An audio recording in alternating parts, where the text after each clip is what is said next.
I am so excited and honored to be with you. Reno is one of my favorite groups of people in the world. Made some incredible friends there. So honored to be sharing with the Spousal Forum and everybody else that's joining us. I thought with this Reno presentation, I would start with the story behind the saying "a chip in a chair." Being from Reno, I'm sure you've always heard, or you've all heard the term "a chip in a chair." If you're not a degenerate poker player, basically this means you're still in the game. And all year long, I've been talking about the story of a chip in a chair, and we're really rounding the corner. So I think it's more relevant than ever.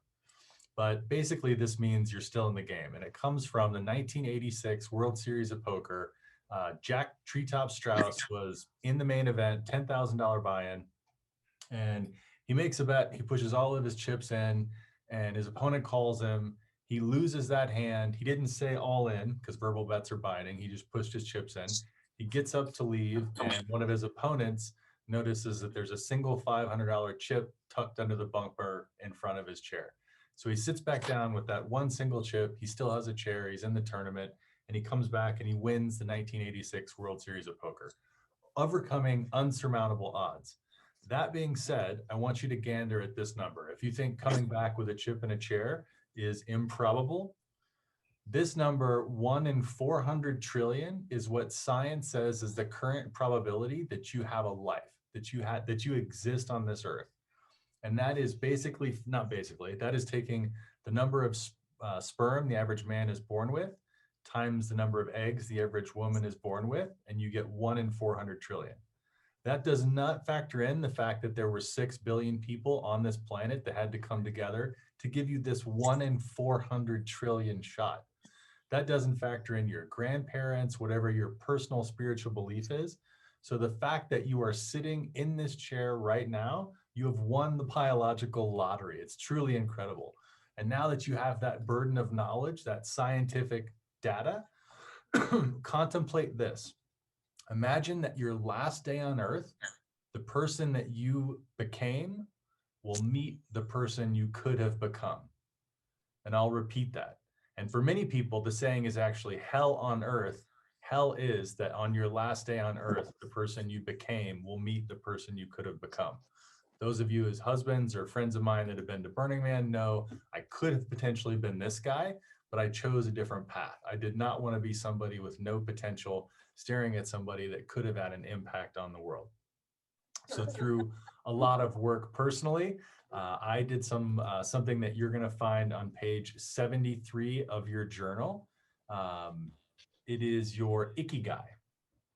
It's either page 73 or page 83, depending on which version of the journal you have. We just changed them over, so I think yours are 73, the new ones. 63. 63?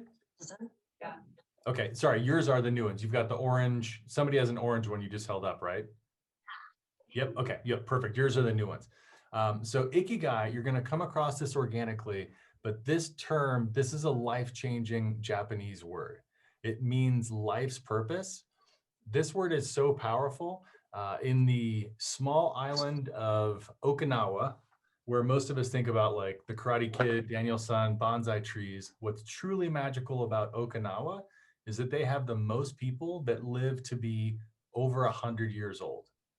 And they attribute that to finding and living their Ikigai. When you find your Ikigai, you never retire. You're living your life's purpose. So there's no reason to look forward to, you know, a drink at the end of the day or the weekend so you can blow off steam, or just getting to the end of your career so you can retire.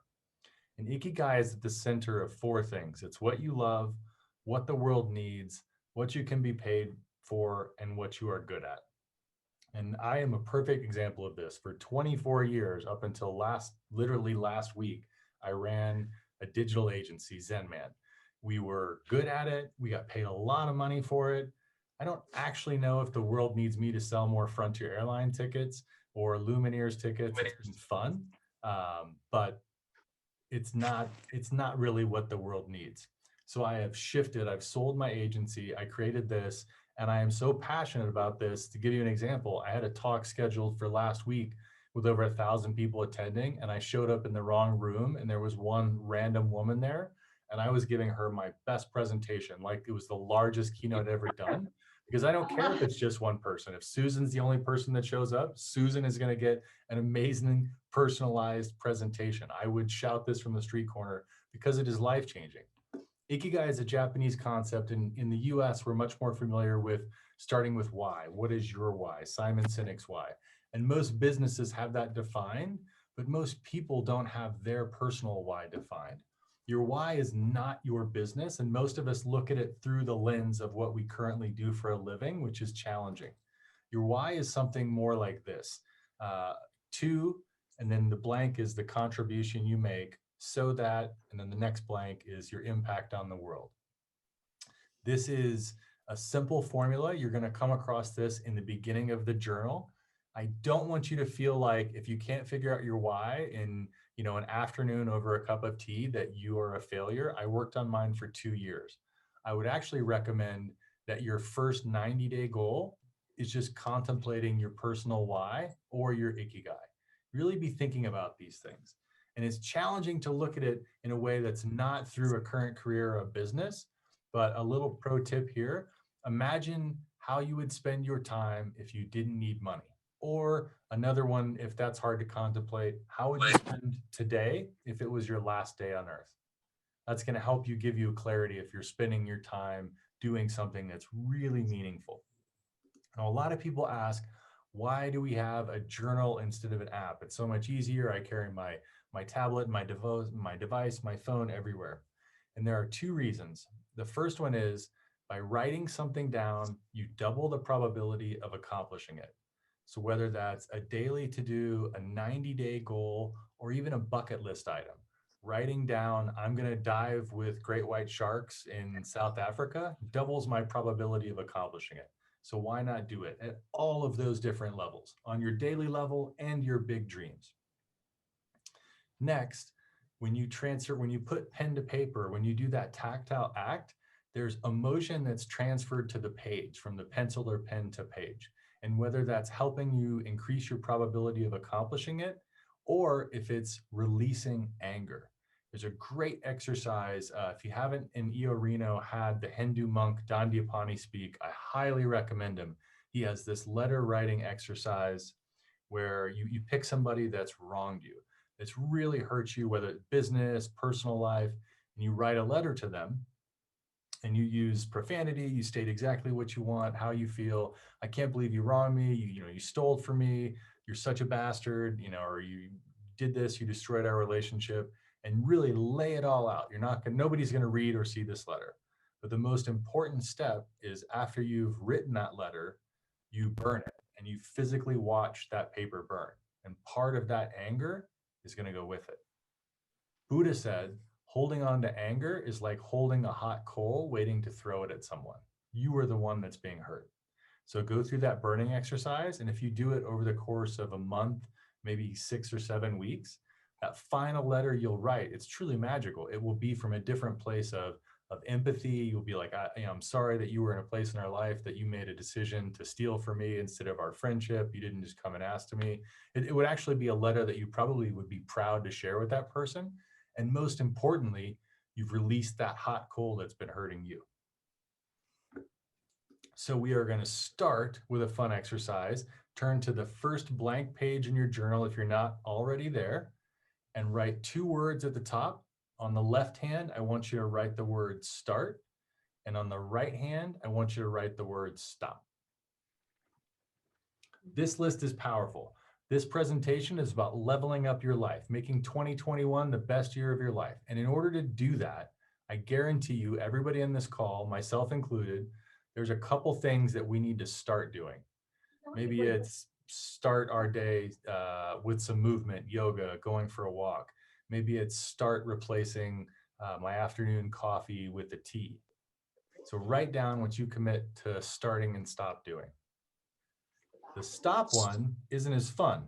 There's definitely things that are holding us back. It could be relationships, it could be a substance, it could be, pornography, unhealthy or toxic relationships.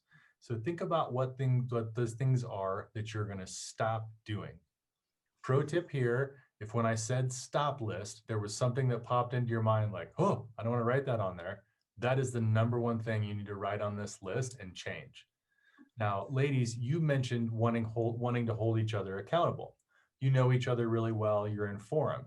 If you want to level up this exercise, what I would say is when we do accountability partners, you're going to give each other three things that they're either going to stop or start doing. You know each other better than anybody else, right? You're in forum. So, three things that you commit to for the year. It might be stop drinking soda. It might be, stop having more than one glass of wine a night. Quit smoking. Whatever it is, quit that toxic relationship. And person that's receiving these three starter stops, you get one veto. So use it wisely. It's a powerful exercise if you commit to it. The one thing that I want you to all commit to doing starting immediately are mindfulness, which we're going to talk about in the journal, and that's in the structure with Warren Rustan's 10-10-10. Our health, which is what we put in our body and how we treat our body, and then 7 to 8 hours of sleep. So for the mindfulness, I will teach you transcendental meditation if anybody wants to learn it. There's any other kinds of guided meditation, but we're going to talk about Warren's 10-10-10 in a minute. With diet, think about what you're putting in your body as fuel. What is actually feeding your body? It's pretty powerful if you just listen to your body. If you are looking, thinking about, or even holding a piece of food, think about how you're going to feel, and your body's pretty smart. If it's a Big Mac, it's probably going to think, I'm not going to feel good after this, but actually listen to that intuition. And then with the movement, especially this last year with the pandemic, it's been really easy to be sedentary, but it's also just as easy within our homes, and especially now that we can get back out into the world incrementally, to do some movement. Go for a walk, go for a hike, do some body weight or resistant training. And then what most people struggle with and is the most essential is 7 to 8 hours of sleep. I would actually advocate, if you don't already have a consistent schedule, that you go to bed and you wake up at the same time. This is actually proven to add years to our life. It is such a simple thing to do, having a bedtime and waking up at the same time. But making sure you get enough sleep, and we can get into some biohacking later, but this could be as little as 6 hours of sleep if you're getting enough REM and deep sleep. Most people require 7 to 8 hours of sleep. The number one thing that we do to inhibit getting enough sleep is this. We take a device into our bedroom at night. That device could be your phone, tablet, your laptop, or even your television. If you have any of those devices in your room, get them the heck out of there. Many reasons. One, the blue light in this stock photo is intentional. Blue light actually inhibits your brain's ability to release melatonin, which we need in our natural circadian rhythm. So by looking at a device that's emitting this screen, it's making it harder to fall asleep. So there is one Kindle that actually filters out that blue light, but only one. Everything else is fighting your brain to fall asleep. And then what's also fighting your brain is there's no such thing as Netflix and chill. We're looking at millions of pixels moving, dozens of times a second, sorry. So like billions of pixels that we're processing versus being in nature where we look at this repeating fractal patterns, those are actually soothing. That's why in Japan, Shinrin-yoku in 1982, they introduced forest bathing. They actually studied and found that just by going out into nature, we are healthier. It helps our immune system. It helps us relax. And then you can actually get into grounding where you're taking your shoes off and you're feeling the earth. And that makes us healthier, being more connected. Taking your phone into your bedroom? No. If you are one of those people that uses your phone as an alarm clock, I've got an awesome hack for you. Charge it somewhere else. When it goes off, you're going to wake up, walk to your phone, your body's going to be moving, a little blood's going to be going, and you're never going to hit snooze again.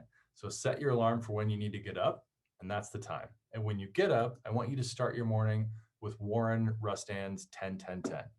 It's 10 minutes of meditation, followed by 10 minutes of reading, and then 10 minutes of journaling. You don't start your new BMW and then throw it right and drive and hop on the 5 and immediately start, driving 85 miles an hour. But we do that with our body. At night, when we've been resting, your body's been trying to flush out all of those toxins. It's been doing really hard work. And what most Americans do is throw a chemical right on top of that first thing. They throw a big cup of coffee and a drug on top of that. Start your body with a glass of water. Give yourself a little bit of time, even if it's only 30 minutes to do your 10-10-10. The benefits of this are life-changing. Meditation will give you a greater sense of self-awareness, reduce stress and anxiety, increase mental clarity and focus, and trigger your brain's relaxation response. I was reading a book the other day and they told it perfectly. What if they gave you an example that you could take a pill that would give you all of these benefits, and that pill, even better, was all natural and totally free? That pill is meditation. It exists. And if you are one of the people that says you don't have time to meditate, you need meditation more than anybody else. It will give you back time in your day. It will give you more creativity. It will help you solve problems. 10 minutes of meditation will change your life. And then I want you to read for 10 minutes. If you read for just 10 minutes a day, you're going to read 20 books in 2021. How life-changing is that as far as the knowledge you're going to get? But it also gives you other benefits. It helps you retain information, continues to reduce stress. Mike Simonson, one of my good friends, we'll get into the neuroscience behind this and reducing the cortisol through just something simple like reading or gratitude journaling. It's also lowering our risk of Alzheimer's and dementia. Since we're all finding our Iki Guy over the next 90 to 180 days, we're going to live to be 120 together. I would like my brain to keep up. And then again, we're alleviating anxiety and depression. And then lastly, in Warren's journaling, he advocates that you journal in a positive way. Actually imagine that 50 years from now, your grandchildren are going to read these journals and that will be their legacy or what they know of you. It also helps us be aligned with our intentions. We know writing something down doubles the probability of accomplishing it. So let's align our intentions. It improves our productivity and focus, stimulates our creativity of thought. Now, a lot of people at this point are like, holy crap, there's a lot of stuff in this journal. I feel overwhelmed. And a lot of people just put it down. If you literally do one thing, if you just use the box, which gives you a little bit of dopamine every day to check to do your 10-10-10, and then use the journal for that, that's a win that you can build on incrementally. This is not meant to overwhelm you. This is meant to make you work smarter, not harder, and be more productive in less time. Abe Lincoln famously said, if you gave me 8 hours to chop down a tree, I would spend 6 hours sharpening my axe. So why not spend 30 minutes every morning setting yourself up to rock? If you don't think you can spend 30 minutes, I'm going to share my morning routine with you. I have always wanted to write a book. So during COVID, I wrote a 65,000 page novel. It's called Becoming Zen Man. Literally in the last chapter of the book, I sell my company called Zen Man. I would think it was BS if I read the book, but it happened organically. It's the magic of EO and the serendipity of life. But this is how I accomplished writing that book. I had started no less than a dozen times writing a novel. I learned this biohack that if you wake up between 4 and 5 a.m., your brain is naturally between alpha brain waves, which is where an enlightened monk would be in a deep state of meditation, and theta brain waves, which is the flow state. So Lance Armstrong, cycling in the Tour de France is in the flow state. And we naturally are in between that, between 4 and 5 in the morning. So I committed to, I'm going to wake up at 4 a.m., drink a big glass of lemon water, and then I'm going to write for an hour nonstop. Then I did TM. I read for 30 minutes. I do transcendental meditation for 30 minutes. I do my journaling, do some yoga to get my body moving, shower, eat breakfast, dress for the day, make my bed. I work on my book for another hour. And then I do a hack called 3210 email. I've done this by 8:30 in the morning. It is ridiculous how much I accomplish before I even look at an email, a text, or anything else. So if I can do this, you can set your clock 30 minutes earlier to do the 10-10-10. Accountability partners, keep yourselves accountable to this. If you don't want to do it, and there were a lot of mornings where I woke up and the alarm went off at 4 and I was like, oh my God, I'm tired. I didn't fall asleep when I was supposed to. I remembered this quote. Character is the ability to carry out a good resolution long after the excitement of the moment has passed. Almost everybody that set a New Year's resolution has already let it go to the wayside a long time ago. It took 6 months of waking up at 4 in the morning. And the two things that kept me on track were when I didn't want to get out of bed, I asked myself, do you have character? And then the second piece, which you're also going to do, is accountability. I told my mate in EO Melbourne, I'm waking up at 4 in the morning for the next 6 months to write a book. And so Kim Hung, like every random third day, would FaceTime me at 4:15 in the morning to make sure that I was not in bed and that I was doing it. So public declaration, accountability partner, and then remembering that you all have character. If you don't think you have character, excellence is not a singular act, it's a habit. It's what we repeatedly do, and it's something that you can create. You can build your character, your willpower, your discipline like any other muscle on your body. And we're going to start with a really simple task, which is making your bed every morning. But when you do this task for the next 30 days, I want you to think of it in 3 simple steps. Finish that which you began. Second, finish it well beyond your expectations, no matter how long it takes. And third, do a little bit more than you think you're able to. And if you start your day making your bed, but with this approach, this 3-step process, and then you use that moving forward, you have that momentum from that win, it's going to help you make better decisions through the day. And if you apply this same effort to everything you do, you are going to excel and crush your career, your personal life, your relationships. Finish everything that which you began.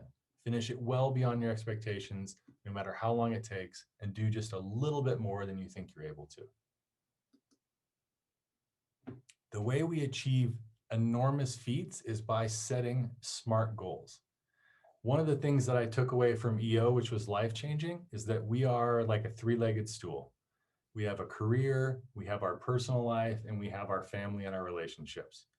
And if one of those legs is out of balance, the stool is unstable.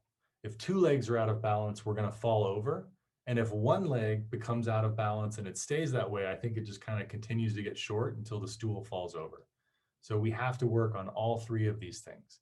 So the journal advocates that you do a personal, a career, and a relationship goal. And when you set those goals, we make them SMART: specific, measurable, attainable, time-bound, and relevant.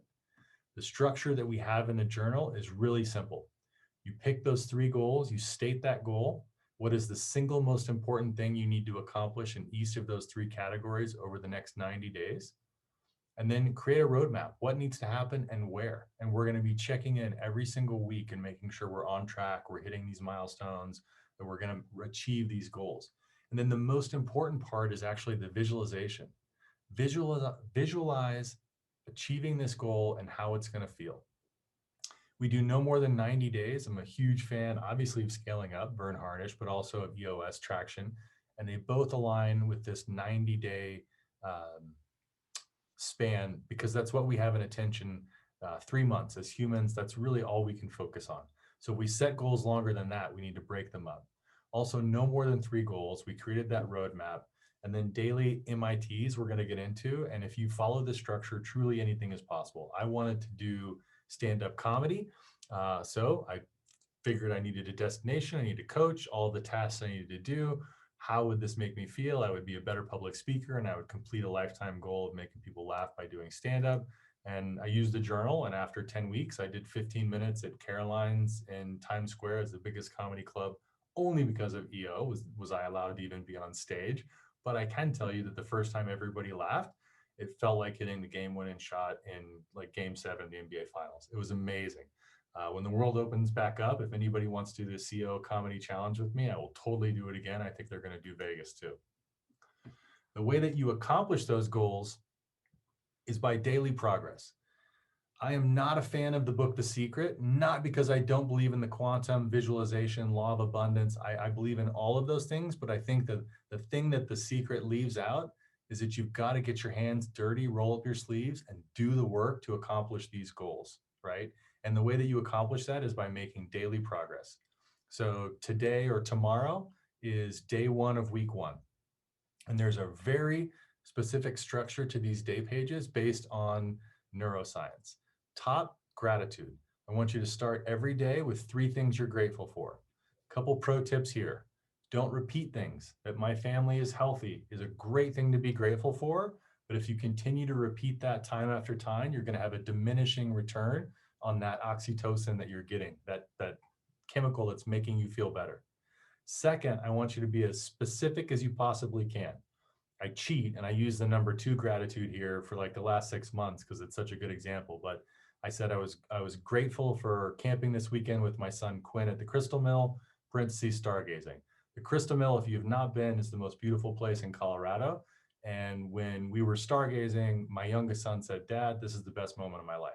I've given this presentation 200 times. I still get chills when I say that. And I get that flood of serotonin because it makes me remember that experience with my little man Quinn saying that. So why not get that benefit every day? It takes just 2 minutes. What can I be grateful for? If you can't think of something to be grateful for, remember 2 numbers. 11%. 11% of the people on the planet right now don't have electricity. The other number is 17%. And that's over 1 billion people on this planet right now don't have this. They don't have access to clean drinking water. So no matter what you're struggling with, I guarantee you there is somebody lying in a hospital bed right now willing to chop off their left arm to trade problems with the things that we are facing. You can find something to be grateful for. The next is your vision for the day. This is from Ben Franklin. No. Yes, Ben Franklin. Every day before he got out of bed, he would ask himself this question: what good shall I do this day? He set his intention for the day before he put his feet on the floor. This is probably one of the biggest things that Warren Rustand advocates for is intentionality, clarity of vision. What good will you do this day? And then the next block is actually what most people that don't go through this workshop get wrong in the Oak Journal. What are the 3 most important things you need to do with the day? These have to align with your goals. This is not pick up the kids, get my oil changed in the car service. This is not your busy work. That's your today at a glance. Your most important things are the daily progress that you're making towards your 3 SMART goals. Now, the today at a glance, this is pick the kids up from school, get the oil change. This is your calendar. It's also your to-do list. The reason that we have a written calendar is, again, double your probability, but most people write a to-do list and then they don't get it done, and then they end up either forgetting about it or rewriting that to-do list several times or putting it in an app. They don't get their to-do list done because they don't actually figure out how much time it's going to take to accomplish the task. So I want you to go through all of the things that you're going to do and put them on your calendar. Your calendar is just like an empty closet in your home. If you're not intentional with what you put in it, eventually it's going to get filled up with a bunch of junk. Unlike your closet, your calendar, your time is the only finite resource you have on this planet, your time and your energy. So you should budget even more diligently than you do your finances. Up at the top of the page, there's some boxes: 10, 10, 10, morning routine, evening routine, and tracking your habits. That is a little neuro hack there, reinforcing you with a little bit of dopamine to check that box and just accomplish that small task. Hey, I did my 10, 10, 10. I completed my morning routine. I did my evening routine. I tracked my habits. And then on the right, one thing that drove me crazy with all the other structured journals out there is I had to carry a separate journal for all my meeting notes, phone calls, etc. So there's a blank page for your journaling, notes, whatever you want to do. And I think about 60 pages in the back of the journal. So you only have to carry one. Now, the 2-minute rule. If something is going to take 2 minutes or less, don't write it down. It's going to take more time just to do it. And it's the same with procrastinating it. If something is going to take 2 minutes or less, it actually takes you more time to come back to that task and get back up to speed to doing it than just doing it right then. So anything that's going to take you 2 minutes or less, just do it now. The reason that that structure is so magical, I think, is best articulated through the example of the story of the expedition for the South Pole. There were actually 2 expeditions: Roald Amundsen, who was a Norwegian, and Robert Falcon Scott, who was a British explorer.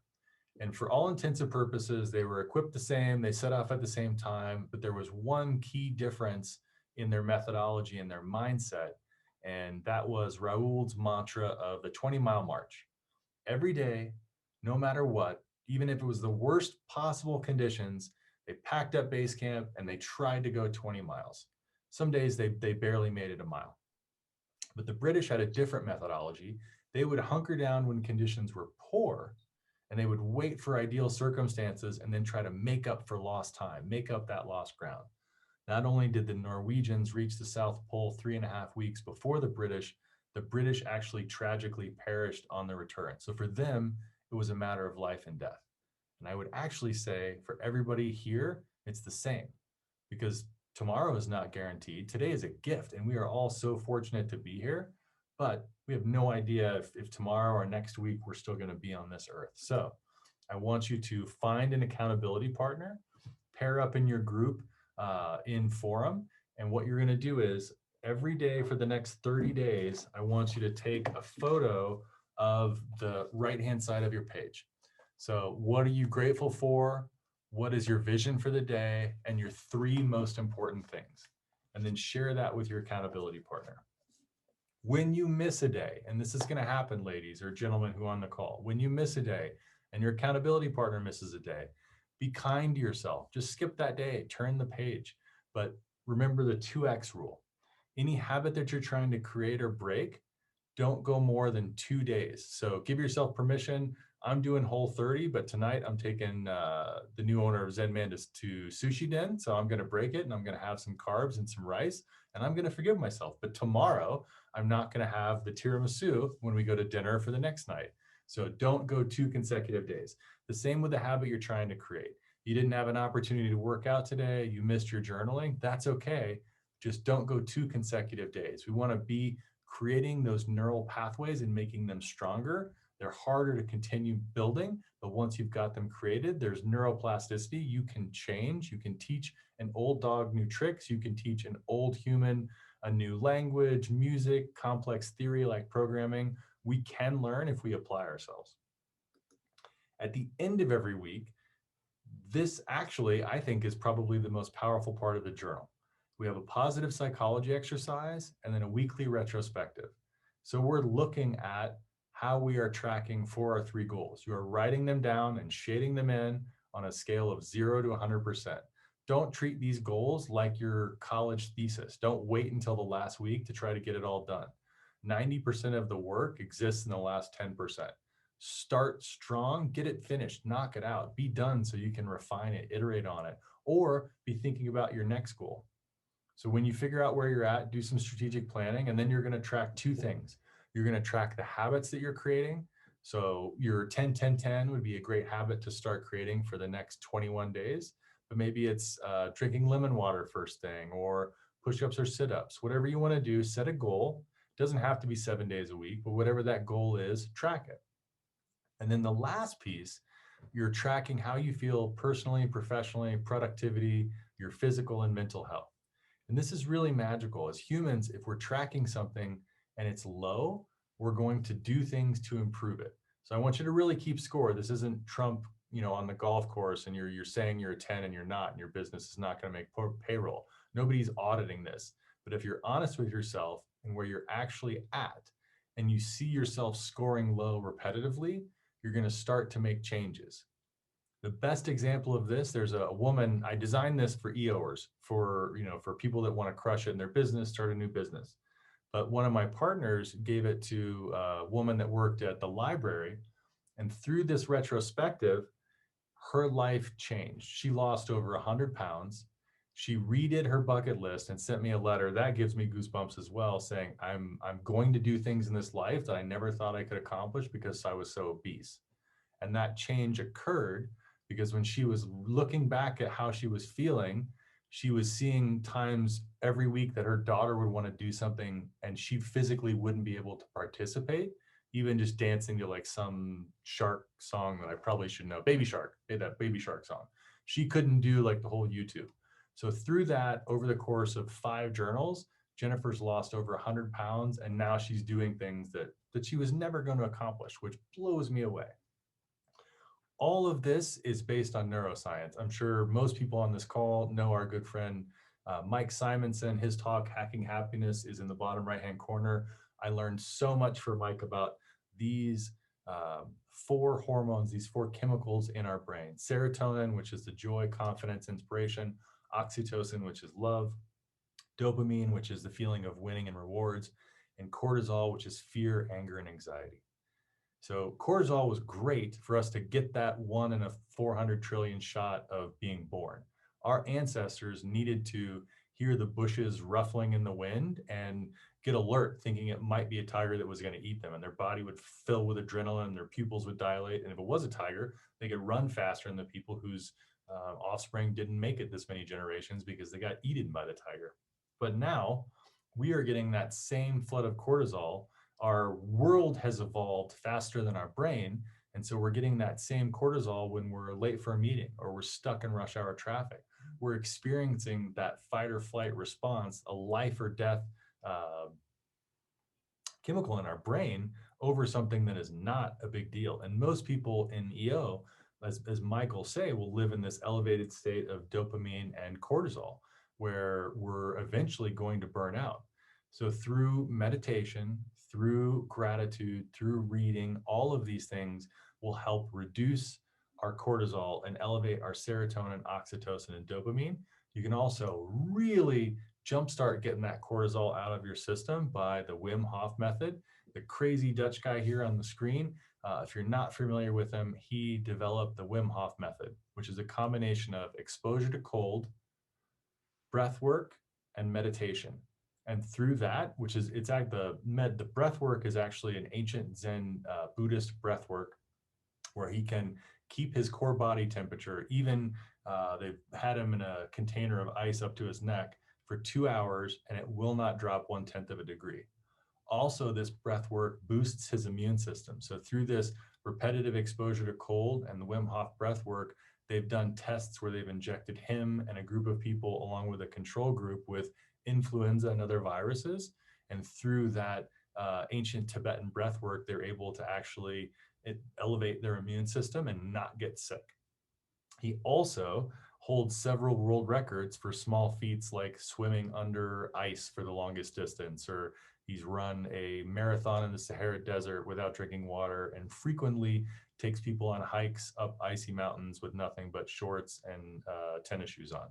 So really amazing gentleman. The Wim Hof Method, you don't have to jump right in. If you sign up and do it, the first thing he has you start with is just your hand in a bowl of ice water. We can all start there. But we've gotten pretty pampered with modern society. Just the power of a cold shower is life-changing. That's something that you can do that's hard to do, and it gives you some willpower to do something hard. If you start your day with a cold shower, you're going to be able to accomplish anything.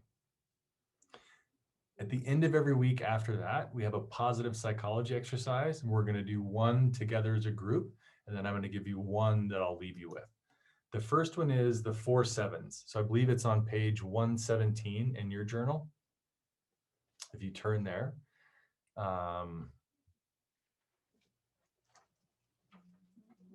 Is that right? 127. 127, sorry, 127. That's what's on the page. Geez, it's literally what's on my presentation, 127. So the 4 sevens. Imagine that you were just told 7 years from today, March 16th, 2028 will be your last day on earth. You're going to die. So in that first block, I want you to write a bullet list of the things that you still want to accomplish if you had 7 years left to live. So take just maybe 2 minutes and write a few things up.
Now the second 7 gets real hard real fast. The second 7 is 7 months.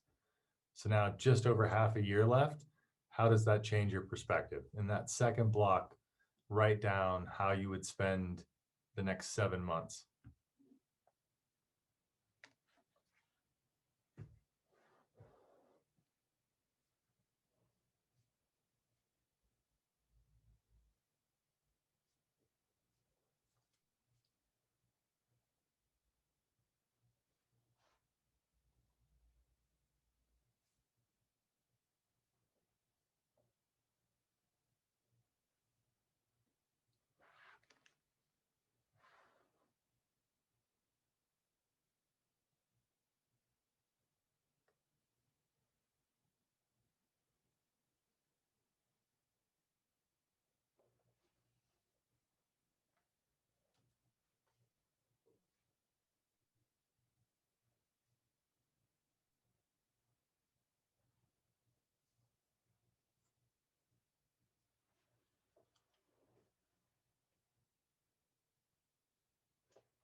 And it gets real hard in that third block. Now we're looking at 7 weeks. So just less than 2 months. If we knew we had that much time left, how would we spend every day?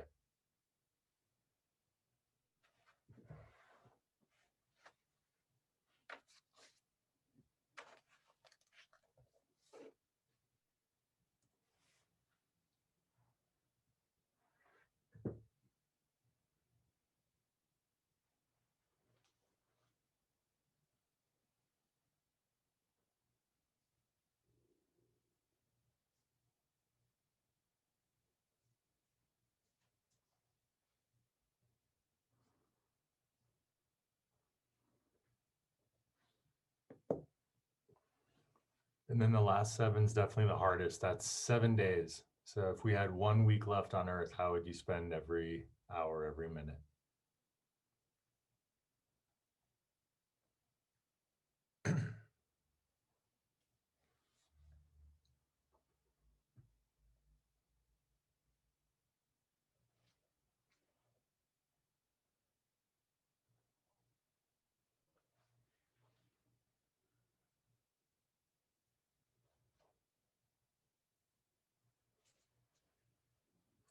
This exercise actually came from hospice care providers, from lessons that people learn whose job it is to help those of us that are transitioning out of this life. And what most people find is that the 7 years is still very aspirational, very career driven, legacy. What do we want to accomplish? And when you get down to 7 days, it really comes into focus what matters. A lot of the things people write will be, make love with my partner every night, have breakfast with my children, make them breakfast every morning, watch the sunrise. They're actually really small things that we could all be doing now that we're overlooking. The point of this exercise is that we all become aware of them and we start appreciating them, doing them now. Now, some people raise their hand when we're doing this in person are like, well, my 7 years was exactly the same as my 7 days. And for those of you, if anybody potentially had very, very similar things, it's not that you did the exercise wrong, it's that you're doing life right. So, really, really well done. If your 7 years is very different, that's fine. We're all going to live to be 120 and we're going to find our Iki Guy, but treat every day as if it is your last, and it's going to be incredible what you can accomplish. I want to leave you with one other cool tool. It's page 95. You're going to come across this organically. You don't have to turn to it. It's your bucket list. So if you don't have a bucket list that's physically written out, we learned at the beginning, and I've said it no less than a dozen times in this workshop, by writing something down, we double our probability of accomplishing it. Why not be writing down the things that you also learned? So now you have the burden of knowledge. You have a 1 in a 400 trillion chance of being here. If you want to go to Machu Picchu, if you want to write a novel, if you want to go, climb Mount Everest, it is your responsibility to do it. And in order to accomplish that, after you write down your list, I want you to take an index card, a 3x5 index card, and write down one item on that index card that you can be doing in the next year. And then one last biohack the first 10 minutes you're awake, and the last 10 minutes before you fall asleep, your subconscious is a sponge. So I want you to take this and tape it to the mirror in your bathroom.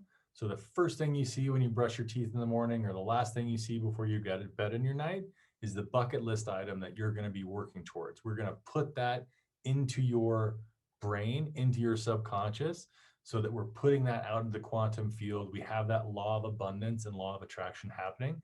If your bucket list, you've already got some things that you've accomplished, put them on, check it off, get that little bit of dopamine. If you think that there's too much left to do and that we're too old, I want to leave with this saying: the best time to plant a tree was 20 years ago. The second best time is today. So you are not too late to do anything. I will share this presentation with everybody too. And now I'm going to open it up to questions about the structure, process, Iki Guy, and any way that I can help the group. Does anybody have any questions?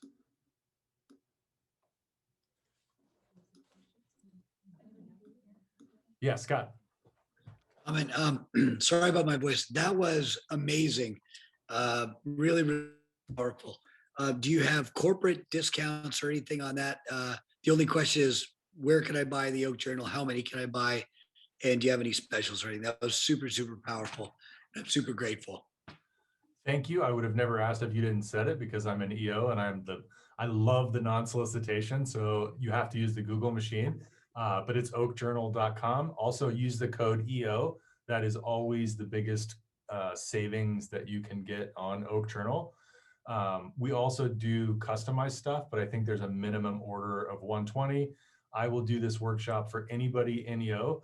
I get paid to do this workshop, but for EO, I will do it for forums, friends, companies. I'm happy to donate my time to help anybody with business, family, or other, or even forum. I'll do it like I'm doing right now as a forum presentation. This is a spousal forum. So I love EO. I love spousal forum, key executive forum, however I can help. I just want to say thank you as well. I've been using your journal for about 2 years. Amit, the current president of Orange County, gave it to me, and I'm excited to actually get some more use out of it. So thank you.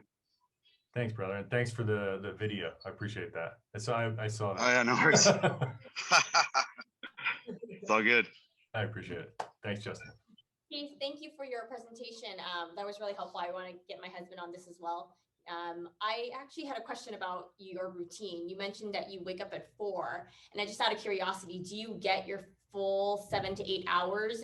And or if it's less, when do you actually go to sleep? Because I'm trying to think about, you know, I mean, maybe myself or even people with kids, when we're kind of have to structure our day around our kids. How do you, you know, how are you able to get sleep and also kind of go through this routine and maintain this kind of routine to do journaling, the 10-10-10, kind of different things we're talking about? No, excellent question. One, I am not a masochist. That was a 6-month experiment to write a book, and it worked. So it worked, but now I moved my rise to 5:30. So it's a little bit later. It's still pretty early. When my boys were little, right now Gavin is 11 and my youngest is 9. I would actually do my second meditation at night. I would read books to them, and then almost half the time I would fall asleep in bed with them. And I'd wake up an hour later and go to bed or brush my teeth or whatever. But it's some of my fondest memories. I read to my boys every night. And then when Gavin got old enough, I taught him transcendental meditation. So right now, that's even, you know, he's got the same mantra as me. If he's stressed and, or if he's, you know, what's the right word? Making bad choices and getting on his device and like sneaking his tablet or his cell phone, which he'll do, and then we'll catch him in his room. It's hard for him. You know, he wants to do it. It's like an addiction. And so we'll meditate and that'll help calm him down. Also a good way to help get you to sleep. Now, when I was doing the 4 a.m., I was going to bed at 9:50. So I was only getting 6 hours, but I was wearing a Garmin device. I don't have it on, and I was tracking my sleep. And when I was really structured, I was getting more REM and deep sleep in that 6 hours than I was when I had unhealthy sleep hygiene of, you know, kind of watching the news until 9:30 or 10. And so I was sleeping less, but better. Can you share what helped you sleep better other than turning off your devices? Yeah, 30 minutes before you go to bed, no screens at all. I can share a couple cool guided meditations, just closing your day with the meditation, and then instead of putting on a screen, opening up a book, and just doing that same practice backwards. If you struggle to go to sleep, there's a technique you can practice called box breathing. So lay on your back, start at your toes, actually feel every part of your body and consciously relax it. And while you're doing that, from the tip of your toes all the way through to the top of your head, when you're breathing, you breathe in 1, 2, 3, 4. Hold your breath 1, 2, 3, 4. Exhale 1, 2, 3, 4. Hold your breath 1, 2, 3, 4. And you do that sequence. You can stretch it all the way out to like counting to 8 for each square. And just those two things will calm you and put you right to sleep. Great. Thank you for those. Yeah. Yeah, I love biohacks. I'm always open to new ones too. No, I love it. Yeah. I was thinking the same thing because I just started meditation like a few days ago. And because I can't get myself to do it in the morning because it gets too crazy with my kids, I just did it at night. So I loved hearing that, you kind of reversed it. But I want you to wake up earlier too, because your morning meditation is the most important. Having kids, I understand as a mom, like I get it, I've seen it, and as a dad, so just do it as much as you can, even if you can just do 10 minutes. What type of meditation did you start practicing? Is it like an app or guided or contemplative, or did you TM or? I literally just YouTube 5-minute meditation. Perfect. Guided meditation. Guided meditations are great. What a lot of people struggle with when they first pick up meditation or practice, they get frustrated because thoughts enter your mind. And that is very, very natural. And that actually makes, I think, guided meditations or contemplative meditations harder, because you're like, oh, I'm doing it wrong. I'm thinking about my to-dos and I'm supposed to be listening to my YouTube or my Gaia or my Calm or my Headspace. There's another form of meditation called transcendental meditation. It's also known as Vedic meditation. It's just depending on which school it is, but they were both taught to two different individuals by Guru Dev. Maharishi started TM Foundation, and I don't know the gentleman who started Vedic, but it's a mantra-based meditation. You can Google your mantras and you will find them. It's on the internet. You can learn this via YouTube. You can also go to tm.org and practice it. This is, I think, over 75% of the studies done on meditation, it might be closer to 80, are done on TM. One of the studies they did in the 70s, they sent 100 practitioners of TM to Washington, D.C. in the month of July, and they meditated for 2 hours a day, and they reduced the crime rate. It was the lowest it had ever been in the month of July in the history of Washington, D.C., just because of what those 100 people were putting out into the vibrations. So even somebody that's not practicing it, it's incredible, the power of energy. There's a really cool study. I'll share a recap and I'll try to remember everything I've rambled on about studies and put links to it in it. But there was one that a French scientist did where he programmed a robot to turn right or left randomly. Every couple steps, he would half the time go left, half the time go right. And then they took a baby chicken. And I don't know if you know this, but when a baby chicken is born, the first thing it sees, it imprints on its brain as mama. So if it sees me, Keith is mama, and that baby chicken is going to follow me around like crazy. That same thing happened with the chicken, but the really magical part of it is in the study, the inanimate object, the robot actually changed its behavior, and it spent all of its time on the left-hand side of this box where the baby chicken was. So our energy impacts not only animate objects, but even inanimate objects. It's truly incredible. That's cool. I will share the scientific study because it sounds like BS. So I will definitely make sure that one goes in the link, and you can see the path that the robot took. It's a trip. Great. Keith, is there any information on getting up too early? You mentioned 4 a.m. is kind of the strike zone for the brain waves. What about 3:30 a.m.? I do not actually know if there's a too early. I know there's a lot of magic behind that 4 a.m. number.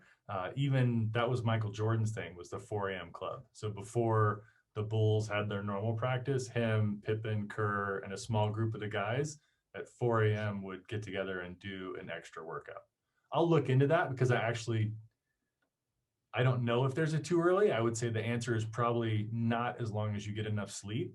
The one thing I love about it, and the reason I kept it at 5:30, I get so much crap done before my phone starts ringing. It's like my day's done. And then I can just be, unfortunately, reactive to the stuff that comes in, but all of the proactive stuff was accomplished.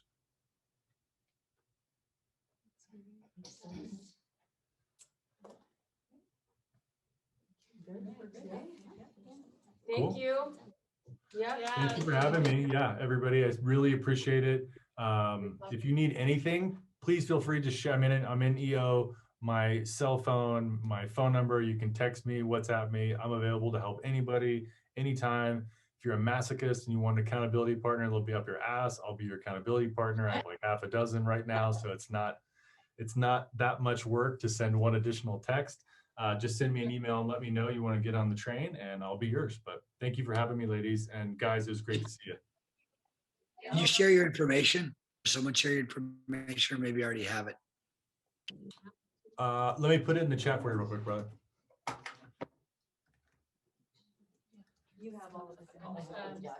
Thanks, dude. Bye, Keith. Thanks. Thank you, Keith. Seeing you, brother. You want me to hop Ladies, off? good seeing you. Justin, 790. Cool. You got it there, buddy? Yeah, I'll write it down. 521 5790 and Keith at zenman.com. Awesome, brother. Thank you so much. Nice to meet you, Justin. Have a great, or Scott. Sorry, Scott. Nice meeting you, bud. Thanks so much.